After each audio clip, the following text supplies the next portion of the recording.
very much, Nick. And I'd like to introduce myself and our timer. My name, as Nick said, is Lisa Scott. I'm the president of the Suffolk County League of Women Voters. Dorothy Callahan Harris of the Smithtown League will be our timer this evening. The League is a 100-year-old nonpartisan organization that encourages the informed and active participation of citizens in government. Nonpartisan means that the League never supports or opposes candidates or issues. We do frequently moderate debates, and we present public information meetings to educate voters. Regarding tonight's candidate debate, every eligible voter in the Kings Park School District needs to learn about the candidates so they can make an educated choice next Tuesday or before if voting absentee. Tonight's questions reflect the concerns of community members who emailed them last week. We reviewed dozens of questions. Unfortunately, not all can be asked. However, efforts were made to cover the topics that were raised so that everyone in the room and viewing virtually understands the moderator's questions. We've shortened and clarified some questions or topics. The League is responsible for topic selection and question wording. The candidates are encouraged to share their strengths with voters to build their case. Personal attacks are, of course, out of place in any debate. There are no rebuttals allowed during the question period. Candidates are encouraged to revisit any such issues during their closing statements. Each candidate will make a 1-minute opening statement in the order in which their names appear on the ballot. Questions are then asked of all candidates in a rotating order, and each has 1 minute for their response. Closing statements are 3 minutes, and the order has been determined this evening by lottery. So welcome candidates, and let's start with the opening statements, and this would be for 1 minute. Ms. Grimley, you're on first. Hello, my name is Cynthia Grimley. First of all, I'd like to just thank the League for Women Voters, Lisa Scott, and for Nick coming from Student Council and for hosting this event for us. I always love to see students at everything. So if for those of you who do not know me, my name is Cynthia Grimley. Again, I've been a resident of Kings Park for over 30 years. I am a proud graduate of the class of 1993, right from this high school. And I'm so happy every day that I can bring my kids up in a place like Kings Park. I have 2 daughters. I have a senior graduating this year, and I have a 7th grader. I've been very involved in this community since my daughter was in kindergarten in 2008. I always try to make it my business to find the real information happening in Kings Park, and it led me to Council of Schools, where I was president for 4 years. I've also been a very active member on almost every committee that the district has, or a lot of them. I've been on the legislative committee, the technology committee, the Title IX committee, the shared decision-making committee, and okay. Okay, thank you. You're Mr. welcome. Johnson, your opening statement?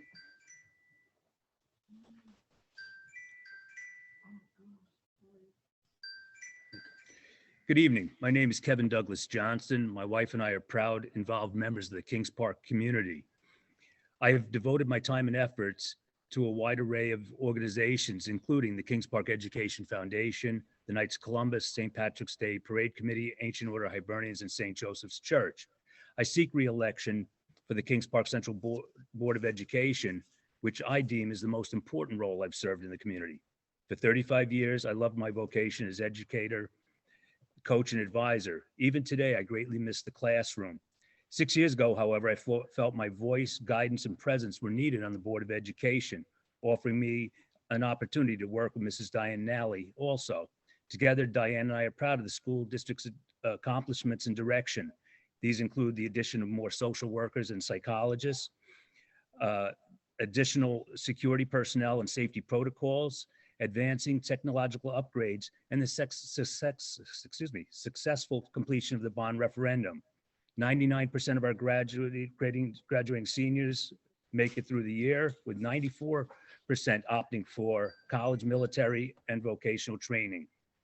I thank you. And again, I'm Kevin Douglas Johnston. Thank you. Ms. Nally, could we have your opening statement? Good evening, and thank you for joining us tonight. My name is Diane Nally, and I am seeking re-election to the Kings Park School Board. I have lived in Kings Park for 61 years. I'm a proud graduate of the Kings Park High School. My husband, also a graduate of Kings Park, taught English at the high school for 32 years. My children are Kings Park graduates. And when they were in school, I was actively involved in most parent organizations. As a member of St. Joseph's Parish, I volunteered in the religious education program, where I taught classes for all my children from first grade to confirmation. In the early 90s, I joined the staff of the St. Joseph Summer Camp program, and in 1997, I began working in the religious education program.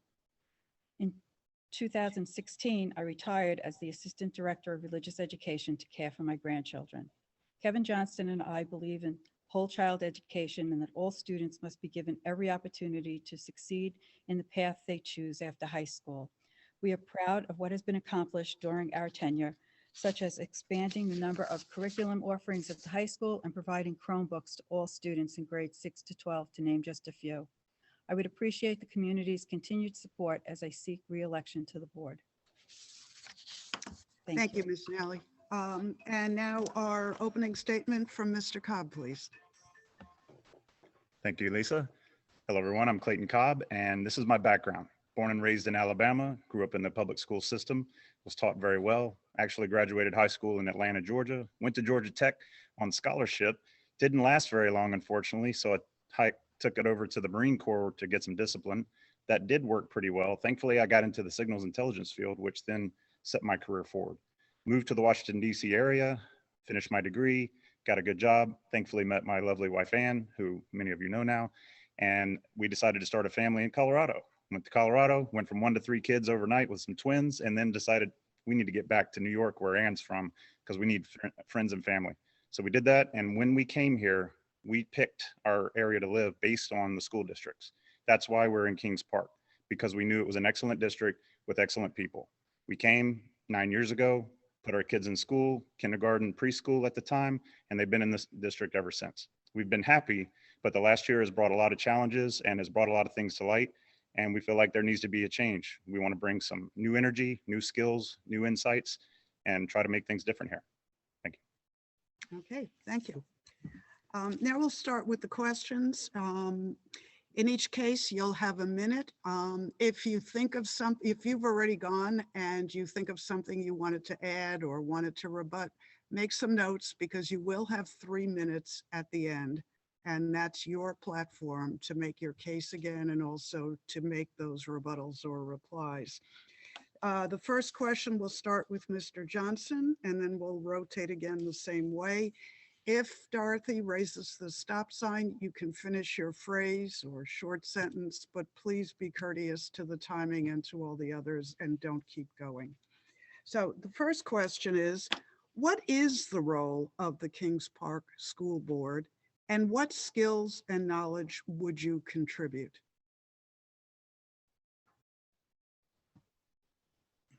Thank you.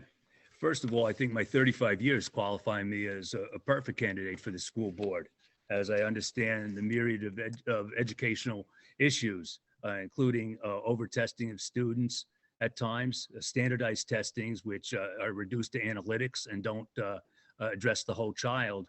And also my 35 years plus 6 on the board have enabled me to meet an awful lot of people in this town.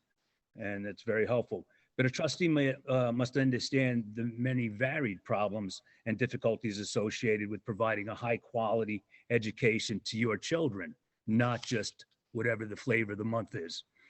While working within the financial constraints on the Kings Park taxpayers, there's a cap in place. We have to adhere to that cap. And at times it's very difficult. There is no want list or wish list for us. We have a needs list, and we're trying to make the needs list so that your children are taken care of. At present, the protection and safety of your children and our staff is a very pressing issue. Your children deserve to enter a safe learning Time's environment. up. Time's up. Thank I'm you. sorry. You have to leave it up. Okay, okay, apologies. We'll keep that sign up a little longer. Okay. Okay, Ms. Nally, your answer to the same question? Yes, could you please repeat the question? Yes. What's the role of the Kings Park School Board and what skills and knowledge would you contribute? Okay, so our role is to present fiscally sound budgets, to oversee what's going on in the school district, not to micromanage the district, but to oversee what is going on. I feel that my experiences on board over the past 9 years make me a valuable asset to the board right now.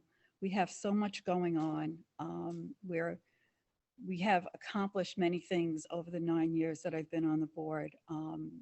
One of the most challenging issues over the past year has been bringing children back to school as safely as we can and giving them the best education we can under really, really difficult circumstances. And I feel that we have been able to, we brought our kindergarten through 5th grade students back. Oh, I'm sorry. So we just tried to do the best we can. Okay, thank you. Mr. Cobb, same question? Thank you, Lisa. So my answer to this question is, what is the point of the board? It's pretty simple to me. The point of the board is to fulfill the wishes and vision of the community as for what they want their kids to learn and what they want their kids to experience in their education. And yes, education is beyond just what you learn from the textbook. It's the whole 360-degree experience. So simplistic view for me, because I've never been in this world, I haven't been involved, but as a parent, that's what I want for my kids. I want a board that is going to help my kids have the best possible experience across the board in their education, in their socializing, in their activities, in their sports, and have a great opportunity for college or whatever it is that is going to make them happy and successful in life. So to me, that's the point of the board. We got to have fiduciary responsibility. We have to take care of the taxpayers and make sure that what they're paying for is what they expect to get. And yes, there can be wish lists. There can be things that are needs come first, but we have to be creative. We have to have skills of analysis, research, assimilation of data, so that then we can make good propositions and proposals to the superintendent and to the rest of the taxpayers so that they can say yes or no. We need to listen to what they say so that we can give the best service. Thank you. Ms. Grimley, your answer, same question? So I believe that the role of the Board of Education as a whole is to oversee the education of the children of the district. So of course, that's a whole approach.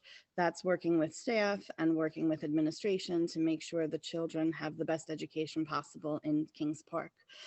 What I also believe that the Board of Education needs to be fiscally responsible to the community. As a trustee, some qualities that I believe that I can bring to the board. I'm a very creative person. I like to problem solve. If you give me a problem, I'll find a bunch of ways to solve it in a creative way. I'm also proactive. I like to think ahead. I don't like to think after the fact. And I also think it's really important for a board of trustee to be a bridge between the community and the district. The job of a trustee is to make sure the children are educated, but the trustee really needs to be listening to the community and see what the community is feeling on given topics. Okay, thank you. Ms. Nally, the next question will start with you. What is the board's role in contract negotiations and what's its relationship with the superintendent, staff, and students? Okay, so the superintendent is the chief negotiator for the school district. Obviously, the board and the superintendent meet and go over different points and issues that need to be addressed in the negotiations, but the superintendent is the chief negotiator. I'm sorry, Lisa, could you just repeat the second half of that question? Yeah, what's the relationship with the superintendent, staff, and students, the board's The relationships? board's relationship. So the board has to have a good working relationship with all of the employees and bargaining units of the school district. The relationship with the superintendent has to be an open and honest relationship, where we can communicate and express ideas and concerns. We have to have a really good working relationship. And of course, the superintendent has to have a good relationship with all of the employees in the district. I think that having respect for employees is very important. Okay, thank you. Mr. Cobb, same question? Thank you, Lisa. So I think the first question was, what is the board's role in contract negotiations? And Yes. actually, I don't know the answer to that question. So I'm going to learn what that is, but I will tell you what I think it should be, or what I think it will be, based on my experience doing contract negotiations every day in my professional world. So what I expect is that we need to come up with a compromise that allows first the kids to get the best possible experience. And that needs to be based on the vision of the parents and the community, the taxpayer, but that needs to be in concert with all the other parties involved. Of course, the superintendent and staff are critical, especially the superintendent, who, as I understand, is the chief negotiator for this. Thank you, Ms. Nally. But also with the teachers union and any other parties that we need to interact with. If anything is one-sided, it'll never be good. Even if it's better for us initially, it will be not as good for us later, probably, because it will come back to haunt us. So all negotiations for contracts need to be done based on what is best for both parties. And frankly, I know it seems idealistic, but if you can come up with a contract that is best for all parties, then everyone's going to succeed and do better. So I hope to help with those, just as I do in my professional world on a daily basis. Okay, thank you. Ms. Grimley, same question? Okay, so I believe that the role of the relationship with contract negotiations for a Board of Ed member is to listen to the needs of the people that you're negotiating a contract with and try to come to some sort of agreement based on the budgetary constraints and what the union or the group that you're negotiating with is asking for. I belong to a union. I was part of the teachers union. I'm now part of University Union of Professionals because I work in higher ed. So I have seen contract negotiations effectively done. The Board of Education's relationship with the superintendent, faculty, and staff. First of all, I've worked with Dr. Egan closely on big fundraisers and sat with committees. Sat with him on committees, and we have a very good working relationship, I feel anyway. Maybe he'll have another story. But and the staff, look, I love the teachers in Kings Park. I love the staff in Kings Park. I came in, had a nice conversation with Rick Holmes. And the students, that's what we're here for. That's my bottom line. I'm here for the students, and I think it's good to have a relationship with the students and know about them also. Thank you. Mr. Johnson, same question? Yes, number one, that the superintendent is the lead negotiator. And that being said, though, the Board of Ed can set parameters around what the superintendent can say to or offer to the various groups. And right now, we seem to be talking about just teachers, which I don't think tells half the story. Because we still have the support groups, we have custodial, drivers, aides, security, all these other groups. And yet it seems like everybody just wants to talk about what the teachers would get or what the teachers would ask for. This is a classic labor management problem. And it's gone on for centuries and centuries. And our role is to work within the budgetary constraints. Okay, as a former vice president of the KPCTA, I sat on the other side of the table during negotiations. I know what it is to want everything, but I also lived with the realization that we as teachers weren't going to get everything. We as the Board of Education can't offer everything. So there has to be compromise at some point, but we do need to work with all staff members in order to ensure that this district go on properly. Thank you. Okay, thank you all on that. The next question, we'll start with Mr. Cobb. How can the board keep community members more informed and engaged on a welcoming basis, Is there a feedback loop? Thank you, Lisa. I like that question because as a parent, I had that question. So I'll try to answer it best I can because I don't know exactly what the answer is today, but I can say what I think the answer should be. So I have a lot of ideas, and I know that Cynthia does too. And we think that there needs to be a lot more direct interaction. I think the most recent example that everyone knows is when the survey went out asking if we would like our kids to be in school less than 6 feet. And the overwhelming majority said yes, but it seemed to be a surprise. Well, why was that a surprise? We could have asked that 2 months earlier, 4 months earlier, 6 months earlier. So there's probably a lot of other questions like that where we can ask the same question and give people a chance to give us feedback. And if we get feedback and it's unsure or it's highly split or whatever, we can then do some additional education on the topic or give more information. Dr. Egan does a great job of giving us PowerPoint presentations where we get some information, but we could do more of that. And if we do more of that, then we'll have a better idea of what the community actually wants for their children and for the growth of this district. And if we do that with social media, Facebook, Twitter, possibly, of course, more surveys, then we can get a continuous feedback loop and incorporate it into our decisions. Okay, thank you. Ms. Grimley, same question? So I actually love this question also. I think it's so important to keep the community members engaged because that's what we're here for the community and for the children. I do think surveys are a great idea. And I also think just listening at a board meeting, muting community members while they're speaking isn't really listening to the community. Telling community members that that the Board of Ed is not really the place to bring questions is not listening to the community. The Board of Education needs to listen to what the community has to say. I've been to other board meetings from different districts, and one thing that I've seen that's been effective is parent groups coming to the Board of Ed meeting and giving a report on what's going on in the schools. That's a nice way for the Board of Ed to know exactly what's going on in each of the schools in the district. There are also, committees in the district. The legislative committee is a good committee in the district that was quiet this year and didn't really have any action. So I think use of the committees, use of our parent groups that have their eyes in the schools, and I think really just listening to the community. Okay, thank you. Same question goes to Mr. Johnston. Yes, I think much of what's being brought up right now is a result of the pandemic. We offered 2 public public comment sessions, which was not the case years and years ago.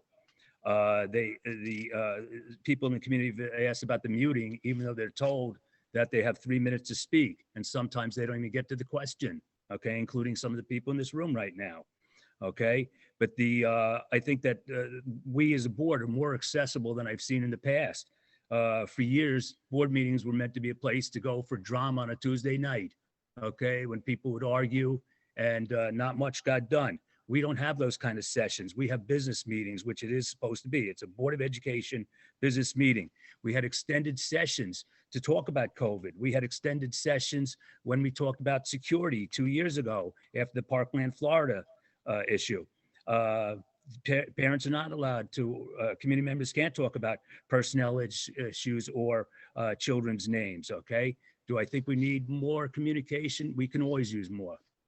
Okay, thank you. Ms. Nally, same question. Yes, thank you.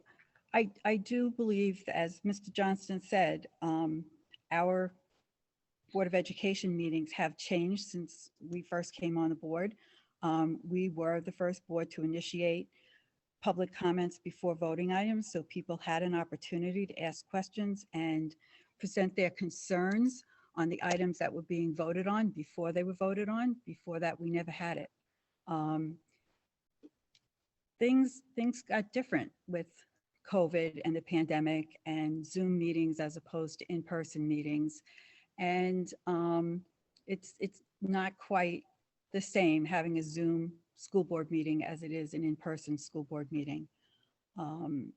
It's absolutely much better when you can be in person. And I really hope that that will be starting again soon. Also, Mrs. Grimley brought up about having parent groups come and speak to the school board. We do that. Once a year, we invite the parent groups to come up and talk about their organization and what's going on in their schools. We've done that with students also to come and speak to us about their different groups that they belong to. Okay, thank you. All right, the next question, well, we'll start with Ms. Grimley. Because the board by nature is not all elected at the same time and every individual who gets elected is a little different, how should the board achieve consensus and unified messaging with challenging issues or New York State directives? And that one starts with you, Ms. Grimley. So that's another great question. Again, I'm a really good listener. I like to have productive conversations with people. And I think that utilizing some of the committees that the district already has in place would be a good way to, it would, the legislative committee could be writing to elected officials and come together, I'm sorry. So the legislative committee, I know that some of the board members do sit on the legislative committee, and that's a way that they can come together with also members of the community to come up with one message to elected officials. And I think that that was something that, this year, the legislative committee was very quiet, but I think that that's something that's important that should be used. Okay, thank you. Same question, Mr. Johnston. Thank you. As far as the board with consensus, there's often very long and difficult conversations that we have before we can reach a consensus. In other words, it's not just somebody simply coming in and saying, I don't want students to wear masks anymore, or I don't want kids to stand 6 feet apart. There's guidelines that have to be met or followed. There are mandates that have to be followed. Some of them are unfunded mandates, which we have to follow. And somehow we have to find that consensus. It's never been a question of, is everybody a friend on the board? That never enters into it. It's, do we respect each other and each other's opinions on the Board of Education? And Mr. Bianco's not here tonight, but I think Mr. Bianco asked some of the most incisive questions I've ever heard. And sometimes I don't agree with him. He comes from a different mindset than I do. But in the end, though, we do reach consensus. And I think that, just very, very important to understand that this isn't a board run by one person or one that can be run by 6,000 individuals saying, I want this and I want that. Thank you. Okay, thank you. Ms. Nally, same question. Yes, thank you. So as Mr. Johnston said, being that there are 5 different individuals on the board, we all have our own opinions, and it does take a lot of conversation to come to a consensus. We don't just move things along. We really talk about them. And one thing that's really important, having different individuals on the board, is that despite the fact that you might not agree, you have to agree to disagree. A good working relationship is essential to a good school board, and respecting each other and other people's opinions are important.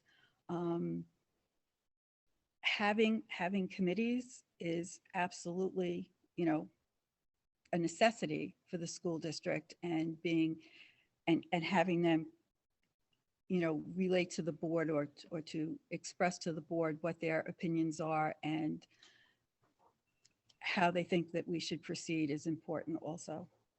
Thank you. Mr. Cobb, same question.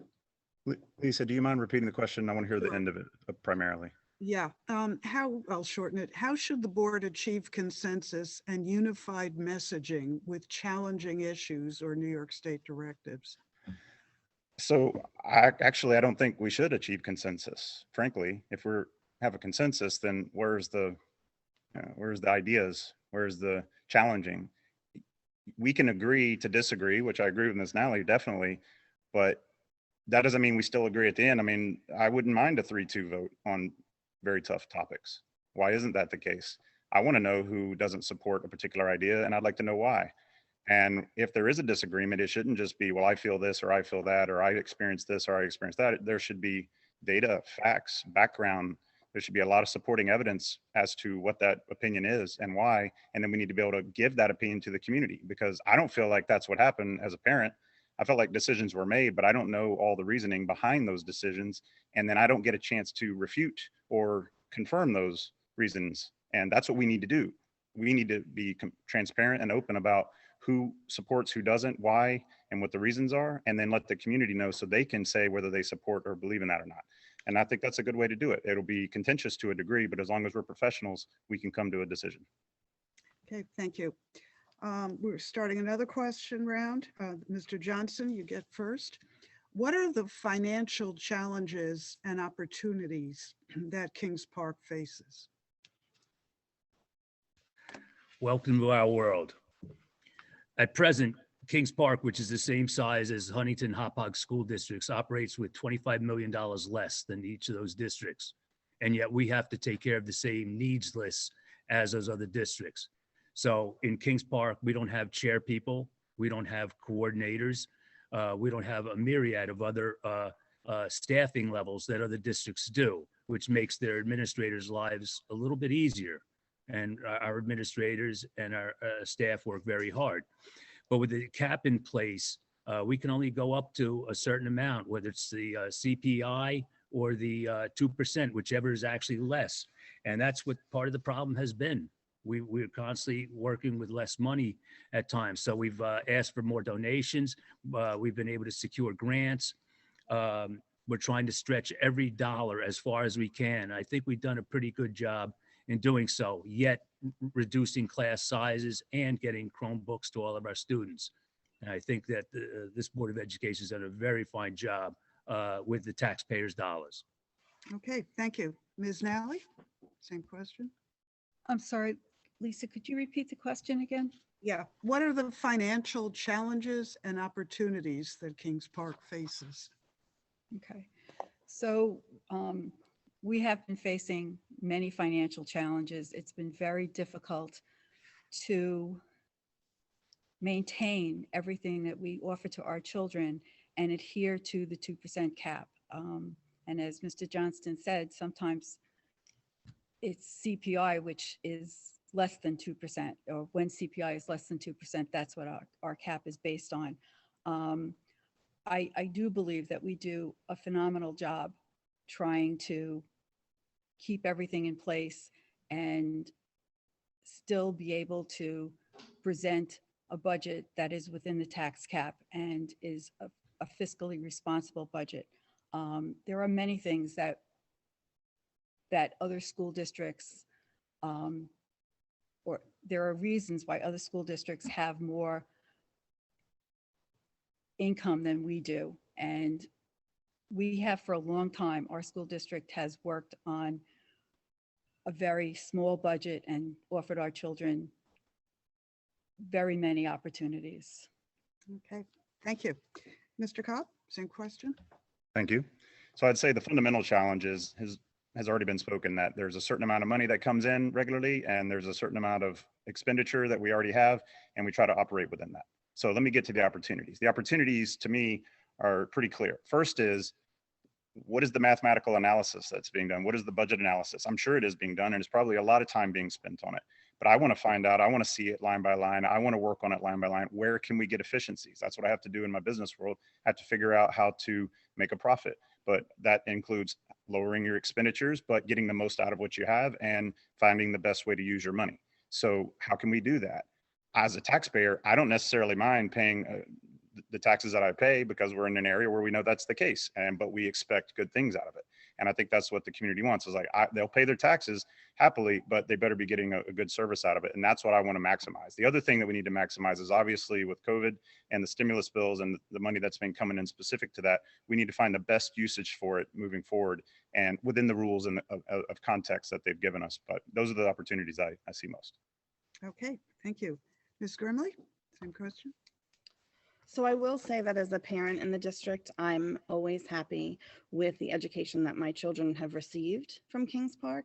And even though I do understand we're a smaller school district and may not be operating with the same amount of money that other districts are, our children are able to go head to head with all of these other school districts. We have all state, and all county and, sport awards, just like all of these other districts. So I wouldn't put Kings Park down for having a smaller budget. Obviously, it's something that we have to work on. It's something that has to be creatively worked on. I think that you can find opportunities. Grant writing is an amazing place and a great resource. You can get money for lots of creative ideas through grant writing, or you can get money for a program that you want to have in your district through grant writing. So I think that grant writing is a great opportunity for the district. Okay, thank you. Next question, we'll start with Ms. Nally. What are Kings Park School District's strengths and weaknesses? How should a district be evaluated? So Kings Park School District, our strengths are our students. They are amazing. We have, Mr. Johnston pointed out that I believe last year's graduation rate was 99%.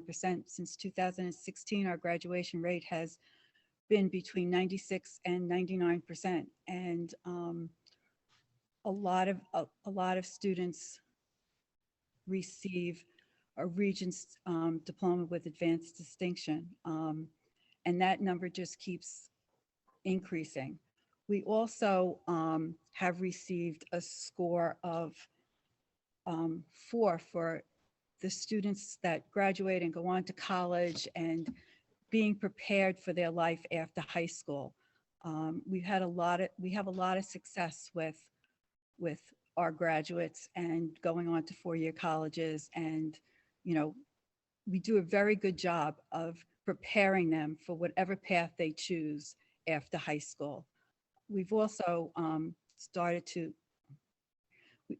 we also look at children who are not going on to college and taking different paths to make sure they're ready to go on with their lives. Thank you. Mr. Cobb? Same question, Mr. Cobb. Thank you, Lisa. I'll come from a different perspective as a parent who hasn't been on the board or any of the committees or anything, and has had my kids in since, like I said, kindergarten and, well, first grade and preschool. The strength I've seen is that I've been able to rely on strong teaching, reasonable administration and principals, more than reasonable, like people that you can talk to, you can reach out to, and if you have a problem, they'll help you fix it. Like we've been through a lot of things since we got here, but I'm happy with how they've been resolved, and I'm happy with the experience. Also happy with the activities, and I think that strength comes from the community itself. It's a tight-knit community. People help each other. They're supportive, and the teachers are wonderful. The administrative staff have been wonderful. It's just a really tight-knit community that is just good on its own. But then the district, the schools, the services that we get are reflective of that and the people that do it. So to me, all I can do is praise everyone that's been involved in this room and that's not in this room, that is part of the community. So Lisa, I wasn't sure if there was a second part to that question. My time's up anyway. Yeah, how should a district be evaluated? Well, I'll be fair. Yeah. It should be evaluated based on everything Ms. Nally said, and I'll give her credit for a wonderful answer. Okay, thank you. And Ms. Grimley. Oh, no, I'm sorry. Here we go. Yes, Ms. Grimley.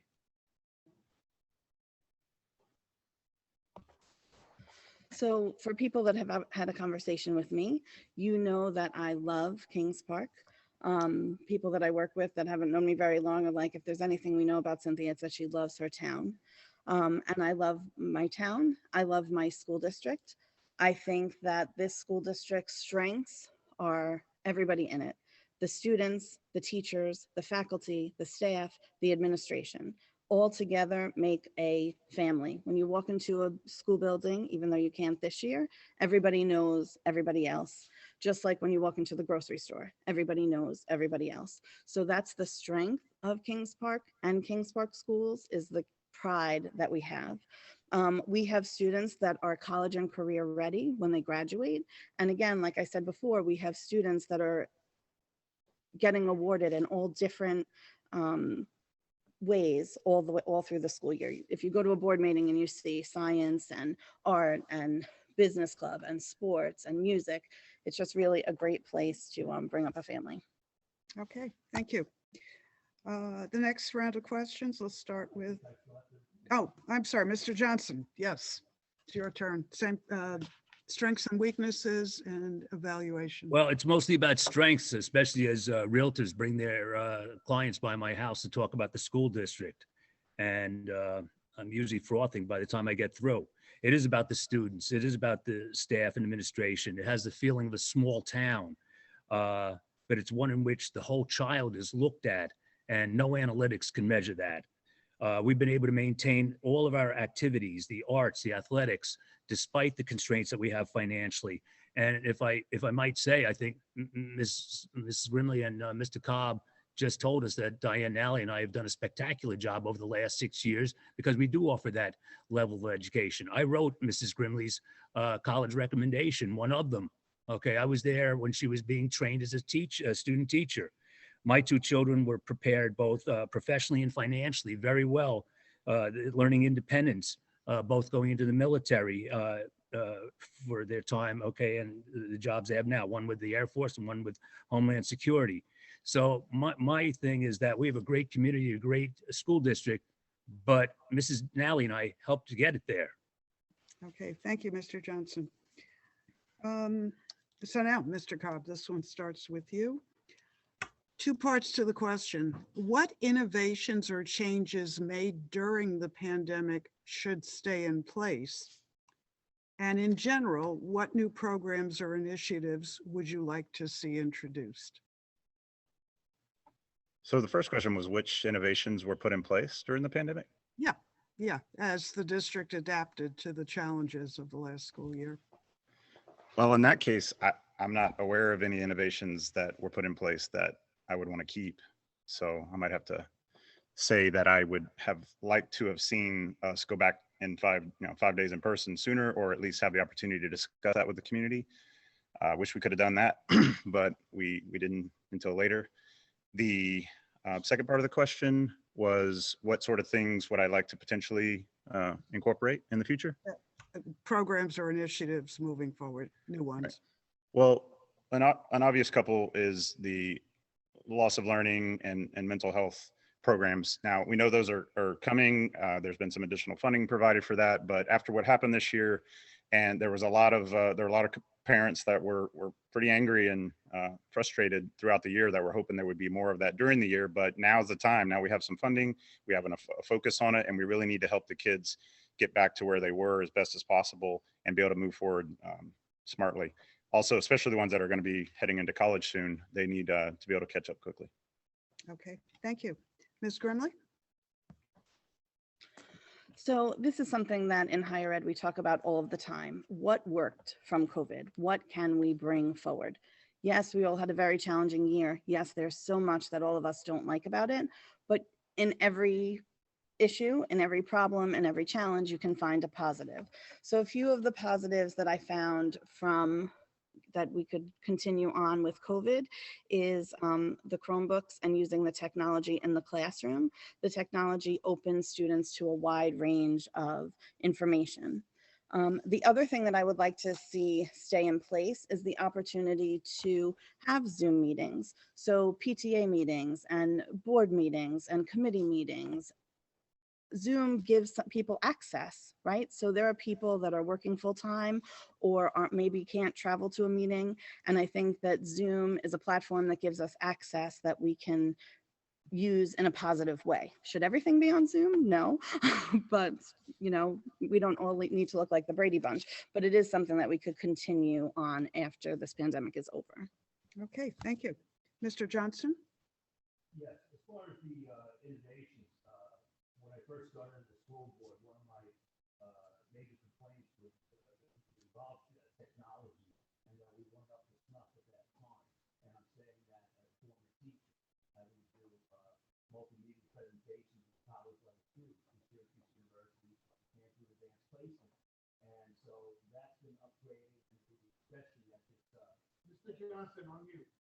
Oh, I'm sorry. Oops, I'm sorry. My fault. Pardon me. I got to go back. Yeah, we'll give you an extra 30 seconds if you want to rephrase what you said. Okay, my fault. Okay, that one of my major complaints was that we didn't have enough technology in the district, and recently it's been upgraded, and that's essential to a point. Okay, we don't want students going home and just going on Chromebooks all day. Second, we have collegiality in which everybody had to work together in order to meet the students' needs, whether they were a hybrid or whether they were in school all the time or even stayed at home. And what amazes me is the absolute diligence of our support staff during this time. And I'm talking about our bus drivers, the lunch workers, various aides. And that's something that was put in place to this. The loss of learning and mental health, mental, social, emotional learning has already been addressed by the school district. We have a plan in place for this summer. It's ready to go. And secondly, I haven't seen any analytics that can tell us how much loss of learning took place in Kings Park. Primarily, according to Yale University, the loss of learning is in impoverished districts. We are not an impoverished district. So without testing, we have no idea what the actual loss of learning is, except based on anecdotal material. Thank you. Thank you. Ms. Nally? Unmute. Okay, I'm sorry. So I think it's been said before, but it's really important it's one of the most important things I think that we can hang our hats on through this pandemic is the one-to-one device program that we started in September of 2019 with our 8th grade students. This was a program where over the next few years, we were going to give Chromebooks to all of our students in 6th through 12th grade. But because of the pandemic, we had to accelerate that. And by September of 2020, we were able to give Chromebooks to all the students in 6th through 12th grade. And that was a great initiative, a great undertaking, and it wouldn't have been done without the hard work of the superintendent, the administrators, the teachers, the support staff. That's I think the best thing that came out of it is our use of technology. As Mr. Johnston said before, we were woefully behind many districts, and this really got us caught up. Okay, thank you. The next question will start with Ms. Grimley, and I think this is probably going to be our last question, so we have time for the closing statements as well. Is there more that the school district can do to promote inclusion for all children, regardless of race, ethnicity, religion, gender, language, disability, or even financial ability, both academically and in after-school activities? So of course, the district can always do better, right? We're in education and we are all lifelong learners. And I think that we can always strive to do better. I do think, so my background is in special education, which is a group of people that are often left to the, not always thought about. So I bring a unique perspective to the district, to the board. I work with accessibility in higher education. I work with a very, very diverse population of all different races, all different nationalities, all different gender identities, and all different abilities. And I think that it's important to make sure that everybody feels at home in Kings Park. And I think it's important that teachers have the opportunities and the resources to learn about these different groups of people, and that we can always learn something, and we should really just try to be inclusive. And I know that one of the slogans for Kings Park is "Everyone Matters in Kings Park," and I think that that's really something that needs to come through the board and into the schools for all students so they all feel comfortable. Thank you. Mr. Johnston? Yes, I'll unmute this time, okay? First of all, we can continue to teach respect for gender, diversity, all types of modules that you might have. And maybe that's gotten lost in the last presidential election somewhere, where a respect for an individual or various groups simply doesn't count, okay, because it was such a divisive election. When I first started teaching, I was approached by an assistant principal in a different district, and I was told not to teach values in the classroom. And I didn't pay attention to the individual in the sense that I realized that if I don't teach some of these values in the classroom, how are some of them ever going to learn them? But after school learning programs, after school sports programs, because some kids just go home and play on the computer rather than run around. And those are things that the district can do at little cost. I won't say no cost, but little cost that we can help students with in order to become more assimilated in the community, socialized with their peers. Thank you. Thank you. Ms. Nally?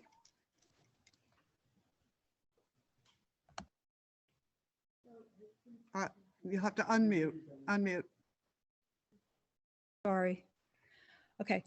As Mrs. Grimley and Mr. Johnston said, respect is a very important aspect of life. We have to respect each other despite our differences. We should be embracing the differences throughout our community. And I think that, we do a really good job of encouraging our students to be accepting. We have our clubs that children can join, the sports programs, by being fair to people. Teaching our children to be fair is very important. I think that we all have to realize that no matter what, we have to treat people the way we want to be treated. And I think that's really important. Okay, thank you. Mr. Cobb, same question. Thank you, Lisa. So the question was, how do we do more as a district? I would say, I think the district is doing very well, and I wouldn't lecture anyone here about doing more than they've already done on that regard. However, I think we should do more of what we're doing. Like, that just means doing what we're doing, but being aware of it. And so the best way to do better, because you can always do better, right? And that's not a criticism, that's just natural, is to go back to the theme from earlier, which is listen to the community. So when you asked, one of the questions was about how do we get a feedback loop with the community?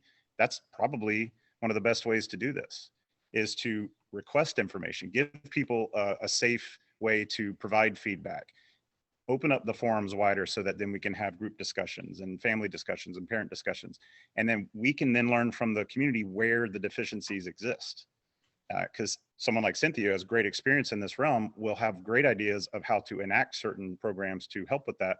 I wouldn't have the same experience as Cynthia. I wouldn't be able to do it as well, but can I listen? Can I seek information, seek input from people that feel like they're being marginalized? And once we know, then we can address it. Okay, thank you. At this point, you're each going to have up to 3 minutes to make your closing statement. Again, I'd encourage you to really talk about why you want the Kings Park voters to choose you as one of their 2 choices on the ballot. And one thing you may want to keep in mind is if you are elected to the board and you're in for a while, what do you think your personal legacy is going to be? What do you think you will make a difference with in Kings Park if you're on the school board? Keep that in mind. You don't have to answer that, but I'd encourage you to do that. And the order was chosen by drawing lots. So it'll be Ms. Grimley, Mr. Johnson, Mr. Cobb, and then Ms. Nally for the evening. Okay, great. Thanks, Lisa. So on May 18th, the voters in Kings Park are going to have the opportunity to make a choice. And it's been a while since there have been strong candidates running for 2 seats on the Board of Education. So I'm here just to ask you to support me in my running for Board of Ed. I've taught my daughters since they were little to use their voices in a positive, productive way. You don't get anywhere by complaining or putting anybody else down. If you see something that you believe needs to be done a little bit differently, or you have a better idea about it, you need to be the change, whether it's writing to an official or going to a meeting or running for Board of Education. So I've tried to live my life like that. I expect my children to live their life like that. And I think really everybody should live their life like that. I advocate for children in a positive, productive way. I feel very strongly that people can be critical without complaining about things. I've offered creative solutions to issues in this district that I feel that could be handled better for years. Since March, I've attended every Board of Education meeting. In the spring of 2020, I advocated for the district to connect with their 3,100 students. And I understand how different things became so quickly, but I couldn't understand why children were going weeks and weeks without hearing from their schools. In February, when Governor Cuomo allowed sports to take place in New York, I couldn't understand why sports could take place and in-person learning couldn't. At a Kings Park Board of Ed meeting just days after the announcement, the community was presented with a plan for us to return to sports. And I was so happy that these kids would have an activity that they loved, but I just left me with so many questions. Where was the update to the model of the instructional model? Where was the plan for arts and music? How could we return to sports before in-person instruction? And a lot of people had the same questions for the board, and the board didn't have an answer for us. Throughout this global health crisis, I've written to state, local, and county officials, and their response is always to bring my concerns to the Board of Education. Unfortunately, I've felt at times the Board of Ed tone has not been one in line with the community. This community has never been against the Board of Education. They look to the Board of Education for leadership. As a parent, I feel that I've seen firsthand how this pandemic has affected the children in Kings Park, and it's time for a positive leadership here. I've advocated for the children in this school district since 2008. I'm ready to advocate for all children as the member of the Board of Education. To me, this is not a race. This is about the children. It has always, always been about the children for me. And if the current Board of Education does not change this July, there will be one parent member on this Board of Education. And I really feel that parents need to have some voice in the vision and the goals of this district. So I would appreciate your vote on May 18th, and I would be so honored to serve you in this position in this town that I love so much. Thank you. Thank you very much, Ms. Grimley. Mr. Johnson, your closing statement, please. Yes, thank you. First of all, I wish to thank the League of Women Voters and the Kings Park High School Student Council for hosting tonight's Meet the Candidate debate. Also, I wish to thank the audience, both for your thoughtful questions and your deep concern for the education process as it relates to the Kings Park Central School District. We teach students, not desks. We teach students, not desks. And so when we talk about teaching the students in Kings Park, we talk about the student. We don't talk about the numbers that fall into some objective chart. These are individuals. And I'm proud that over the last 6 years of the strides and achievements made to ensure a high quality education for your children, working with your whole child, not merely the smart child or the talented child. These accomplishments, due to the present Board of Education, the administration, faculty, and support staff, deserve kudos, especially during this pandemic. Success is measured in a number of ways to your children, not only reducing success to grade point average. Success demands that you get the best people to educate, to guide, to advise, and to protect your children, not bring them back in unsafe manners. Careful oversight is needed to spend allocations in the best possible ways, and that our financial department has done very well, having won an award for 6 consecutive years, the only one on Long Island, in fact. And these guidelines must be followed. We don't make the guidelines. We are sworn to uphold the guidelines in New York State and Suffolk County. So we vowed to bring students into school in a safe, responsible, and legal manner. Policies must be perused often to ensure that rules and regulations are designed to protect the well-being of your child. The learning environment must be guarded to enhance your child's experience.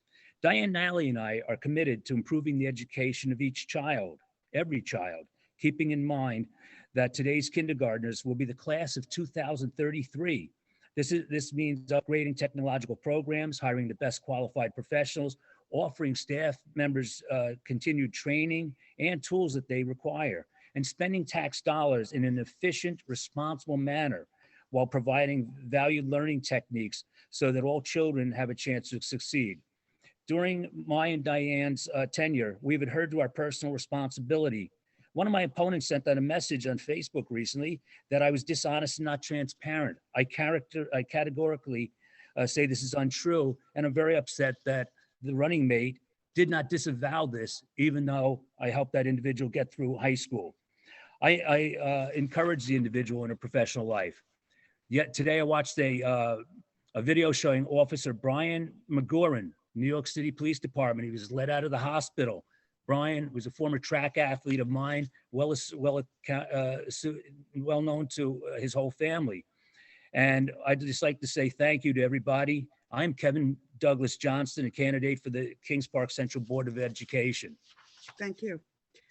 Mr. Cobb, up to 3 minutes for your closing statement. Thank you, Lisa. All right, everybody. Look, I moved to Kings Park to pick a good district, to make a living, do my business, travel around the country like I have to do to work with customers and clients, give my kids a great place to go to school, be around neighbors, play sports, go to clubs, be in Cub Scouts, be in Girl Scouts, and just have a great upbringing. And they have.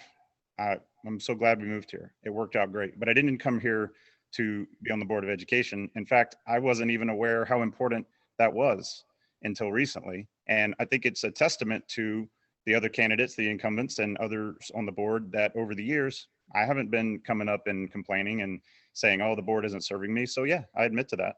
The board, for as far as I can tell, has served us well over the years. But then when March came last year and school was closed, not by choice, but by necessity and by mandate, right? And everybody did it around the country. I didn't like what happened after that. And sure, no one could be prepared for what happened exactly. I mean, that would have been difficult to be fully prepared for something like that.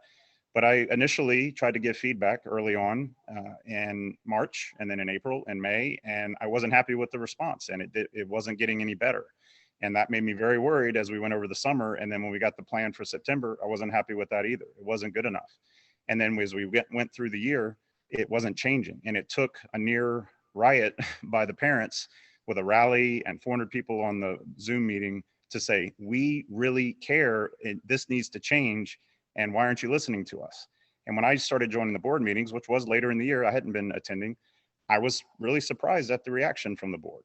I didn't understand. It didn't seem like they were listening. It seemed like they were talking down to the community. Yes, there were some people that were abusing their time on the camera and on the microphone, but that's a signal. That's a sign. We do need to have decorum on those meetings. Otherwise, they can't occur and people don't get a fair shake. But that wasn't happening. So after some deliberation and talking to other people in the community, I could either keep complaining or I could do something about it. And so I decided to work with Cynthia to try to do something about it. And here I am, running for the Board of Education. And I have two main things I want to work on. One is I want your vision to be what drives the district's decisions. That's what I'm looking for. I don't know exactly what the vision is. I know I have my own, but what my vision is isn't necessarily what yours is. I want to know what yours is. I want to listen to you. I want to give you a place to talk freely. I want to treat you with respect. And I want you to be able to get for your kids what you're looking for, the reason that you live here, either that you've lived here for your whole life or because you moved here for that reason. The second thing is the fiscal responsibility, right? The fiduciary responsibility. We all are taxpayers. Our taxes went up this year. It didn't get better for us, but we need it to get better. We need to use that money wisely, and we need to provide the best possible experience for our kids and for the community. So if you would consider voting for me, I think I can bring in a fresh face, new skills, and new abilities. And we're going to do the best we can for you. Thank you. Thank you, Mr. Cobb.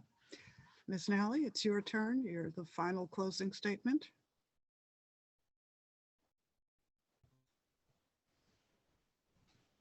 Thank you.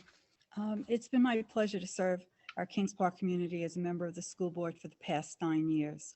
I would greatly appreciate the opportunity to continue the work of the board. When I look back on my tenure, I am very proud of the many accomplishments that have taken place. We have added more AP and dual certified courses at the high school. This year, we have a record number of AP exams being given. Over the last 5 years, our graduation rate has been between 96 and 99%. We have been adding to our mental health staff, and next year, we will have a full-time social worker in each of our school buildings. We are at the end of our 5-year facility bond project, which included major repairs and updates to our buildings, a multi-sport turf field, and a state-of-the-art library at the high school. Security in all of our buildings has been improved. Kevin and I are advocates for smaller class size, and over the years, we've been able to lower the size of many of our classes, which made it possible last September to bring our kindergarten to 5th grade students back to school 5 days a week. We have made many updates and improvements in technology. In September 2019, we initiated a one-to-one device program for our 8th grade students, which over the next few years was to be expanded so all students in grades 6 to 12 would receive a Chromebook. However, in response to the COVID-19 pandemic, the board, Dr. Egan, the administrators, teachers, and staff worked collaboratively to accomplish this goal by September 2020. The board continually looked for guidance from the state and the Department of Health to be able to safely bring our 6th grade students back to school, 6th to 12th grade students back to school 5 days a week, which we did in April. We have already introduced a plan to address loss of learning and social and emotional learning to begin this summer. Over the past 9 years, the district's reserves have been increased, which improved our financial standing. Kevin and I understand the importance of being fiscally prudent and implementing long-term planning.